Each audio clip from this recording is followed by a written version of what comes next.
जय श्री श्याम मित्रों, आज हम बात करने जा रहे हैं गुरुदेव का राशि परिवर्तन।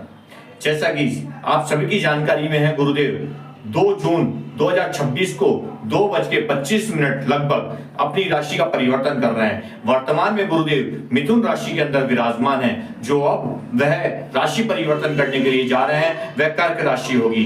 देखिए, समझने वाली बात तो यहां से चालू होगी। सबसे पहले मैं आपको ये बता दूं, ये वीडियोस आप पूरा देखिएगा। इसमें हम उपाय भी बताएंगे, इसमें हम ये बताएंगे किस राशि पे किस गुरुदेव की राशि का परिवर्तन का क्या प्रभाव पड़ेगा, और लास्ट में आपकी कुंडली में गुरु की अवस्थाएं वो भी निर्भर करेगी कि आपके गुरु का राशि परिवर्तन आपके लिए कैसा होगा। तो हम इस बारे में बात करेंगे। सबसे पहले बात समझेंगे, गुरु जो राशि है स्वयं वह आकाश तत्व को प्रतिनिधित्व करती है। मिथुन राशि में वर्तमान में वो चल रहे हैं वह वायु तत्व को रिप्रेजेंट करती है, और जिस राशि में वो प्रवेश करेंगे वो जल तत्व को रिप्रेजेंट करेगी। मतलब गुरुदेव जल राशि के अंदर प्रवेश करेंगे। कर्क राशि जल में जाते ही निर्मलता प्राप्त होती है, और कर्क राशि जब गुरु प्रवेश करेंगे तो वह वहां जाते ही वह उच्च के हो जाएंगे। इसी प्रकार से राशियां जो हैं वो 4 प्रकार की राशियां हैं: अग्नि तत्व, पृथ्वी तत्व, वायु तत्व और जल तत्व। इस प्रकार से 4 प्रकार की राशियां हैं, और स्वयं वह आकाश तत्व गुरुदेव का है। तो अब जैसे ही गुरु अग्नि तत्व की राशि में प्रवेश करेंगे, अग्नि तत्व की कौन सी राशि आती है? मेष राशि, सिंह राशि और धनु राशि। मेष राशि में जैसे ही प्रवेश करेंगे तो मेष राशि के जातकों के लिए वो 4थे भाव के अंदर होंगे।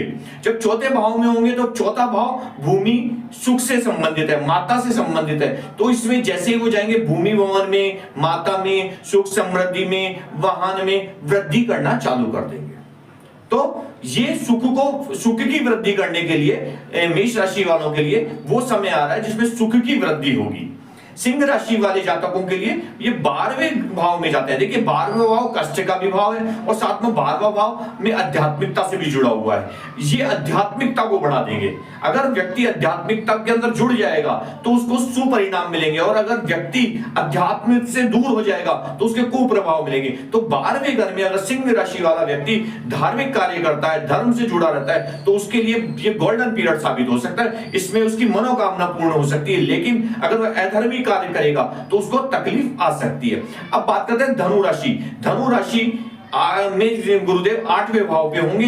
वहां पे जाते हैं, 8वां भाव मृत्यु का भी स्थान होता है, और 8वां भाव अचानक गुप्त विद्या का भी स्थान होता है। तो वहां जाते ही वह अचानक धन देंगे, अचानक धन में वृद्धि करेंगे, कहीं ना कहीं से धन के स्रोत खोल देंगे वो।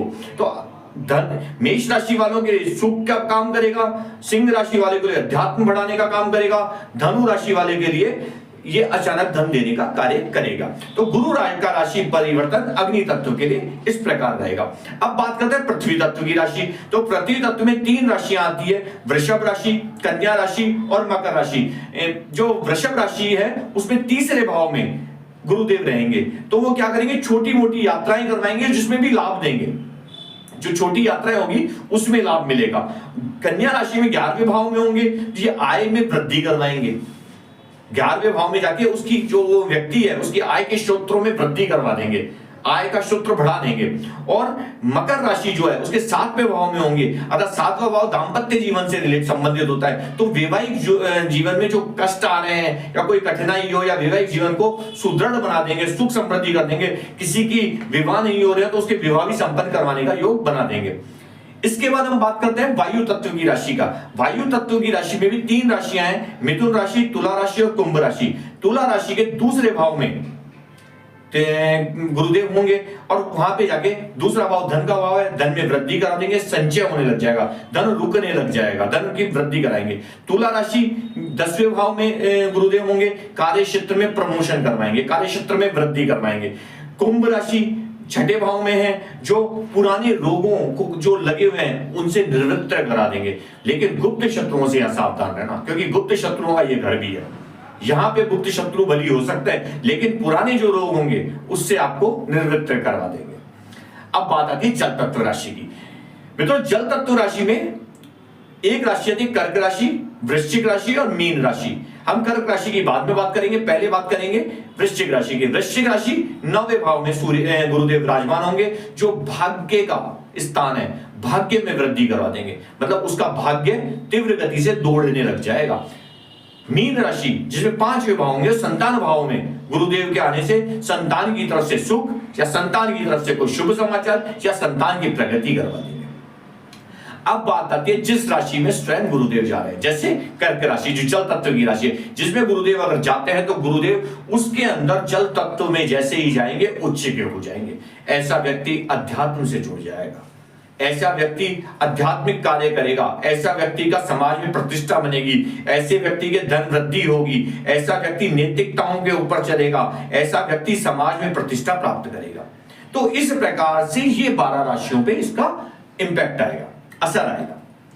2 जून 2026 को 2:25 पर यह राशि परिवर्तन हो रही है। 31 अक्टूबर 2026 तक रहेगा, फिर ये सिंह राशि में चल जाएंगे, चौथी राशि से 5वीं राशि में चल जाएंगे, 5वीं राशि 25 जनवरी 2027 तक रहेंगे और फिर पुनः वापस कर्क राशि में आ जाएंगे। इस प्रकार का इस वर्ष का गुरु का ये दौर रहेगा। अब ये बात रही सामान्य राशियों की। अब राशि की हम बात करते हैं, अगर गुरु आपके किसी कुंडली में किसी क्रूर दृष्टि से पीड़ित है, किसी क्रूर ग्रह से पीड़ित है या नीच अवस्था में बैठा हुआ है, तो क्या परिणाम होंगे? देखिए मित्रों, वो परिणाम जो होते हैं वो बड़े, जब गुरु की शक्ति कम हो जाती है आपकी कुंडली में, तो गुरु का उच्च का होना उनकी शक्तियों को बलि कर देगा। गुरु के वहां पे भी अच्छे रिजल्ट आएंगे, सात्विक ग्रह हरदम अच्छे रिजल्ट देता है, लेकिन जब उनके ऊपर कुदृष्टि कुग्रह के प्रभाव रहेंगे तो अगर उन प्रभावों को हम कम करने हैं, जैसा कि मैंने पहले बताया था कि अब मैं आपको बताने जाऊंगा कि ऐसा उपाय जो साधारण इस गुरु उच्च हो रहा है जब हमें करने चाहिए, और अगर हम वो उपाय करते हैं तो निश्चित रूप से गुरुदेव को बल मिलेगा और क्रूर दृष्टि और नीचता गुरु की वो कम होगी और हमें परिणाम अच्छा मिलेगा। अब परिणाम प्राप्त करने के लिए हमें क्या करना है? प्रत्येक गुरुवार को चने की दाल यथाशक्ति, गुड़ यथाशक्ति और 1 बादाम, ये आपको लाल गाय या पीली गाय को आपको गुरुवार को देना प्रारंभ कर दीजिए। देने का समय सुबह प्रातःकाल 8 बजे से पूर्व रहेगा, पहले 8 बजे से पहले आप गाय को दे दीजिए। दूसरी चीज, आपको नित्य प्रति मतलब हर गुरुवार को केले के वृक्ष की मिट्टी अपनी शिखा और कपाल पे लगाना प्रारंभ कर दीजिए। ये 2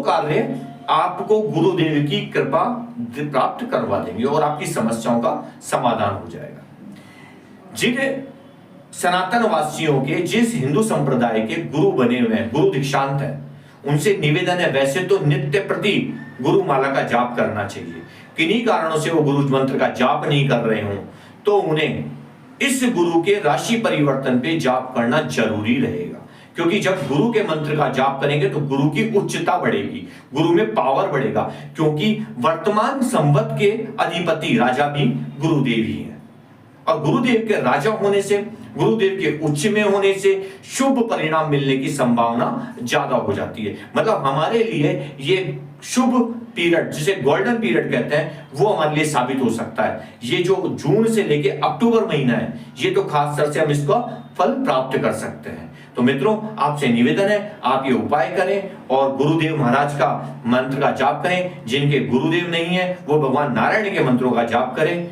और इसी के साथ मैं आपसे निवेदन करता हूं, इस ऐसी जानकारी के लिए मेरी चैनल से जुड़े और आप इस चैनल को लाइक करें, शेयर करें, सब्सक्राइब करें। जय श्री श्याम।